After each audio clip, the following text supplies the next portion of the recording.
Okay, the trick is you have to drink as much as you can. But remember, we need the leaves. Yes, so I'm not drinking the leaves. Well, actually, I had this young man once and he did. He drank every single leaf because I forgot to tell him not to drink the leaves. Anyway, so what you... he was choking. Yeah, well, the truth is always stranger than fiction. So when you get to the bottom, we need just like a drop of liquid, Marty, just a drop. Could be a little bit too much. Now, you might not want to drink that.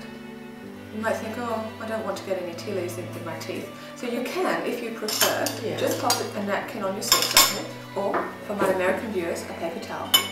Oh. Yes. And you can actually just drizzle that little bit of liquid. Remember, keep a drop, but drizzle that little bit of liquid onto the saucer. Yes. Yep. And then now agitate it.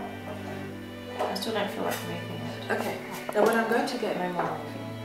Diana, what I'm going to get you to do, that's perfect, Marnie. Okay. Now what I'm going to get you to do, people actually suggest that you swirl the cup.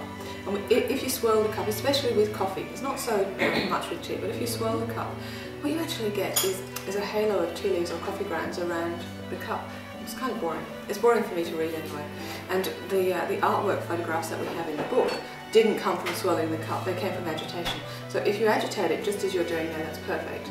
Then what you actually get are lumps of leaves or grains that move, and they actually they form whole pictures and stories, and it's much more intricate and much more interesting. I don't feel like moving mine anymore. Aha. Yes. We'll just turn the cup like that. Yeah. Take the saucer. Lovely. Now that's actually, that cup is resting now, and we actually call this stage resting the cup. And what happens is any trapped liquid now will just run out into the saucer. When you're actually looking at the images, you quickly just pick up the cup, and your first impression of what the image is what it is. You can always turn the cup around, because sometimes from a different angle there's a different perspective.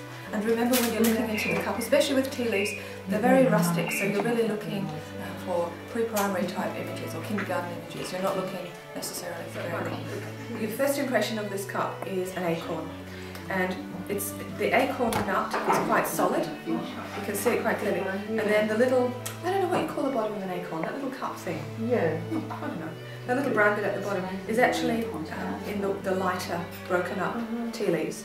But you can see, absolutely, it's an acorn. From the acorn, the mighty oak grows. So whatever path you're on now is going to really flourish and grow. Actually there is. In the tiny, tiny little images in here, you can see the torch of the Statue of Liberty. So you might take a long distance journey. This is not a short distance image.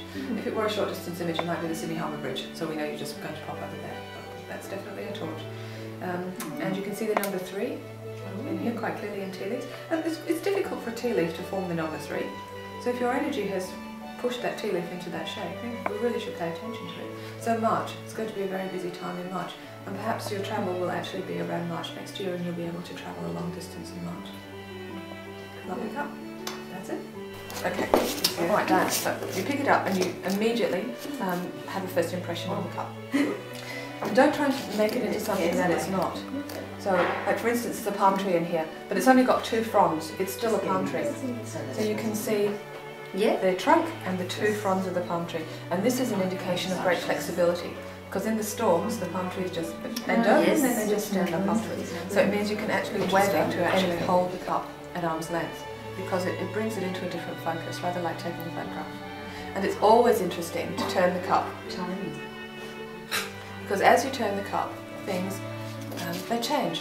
And what you will see here is that as we've turned your heart, it's turned into this amazing Grecian vase, and it's loaded with this bunch of flowers. It's just huge, like this amazing bouquet of roses in there. And this is a declaration of love, which is quite remarkable when you think the other way up, it's a heart. So those 2 symbols, of course, have great synergy. Yeah. So it's telling the same story.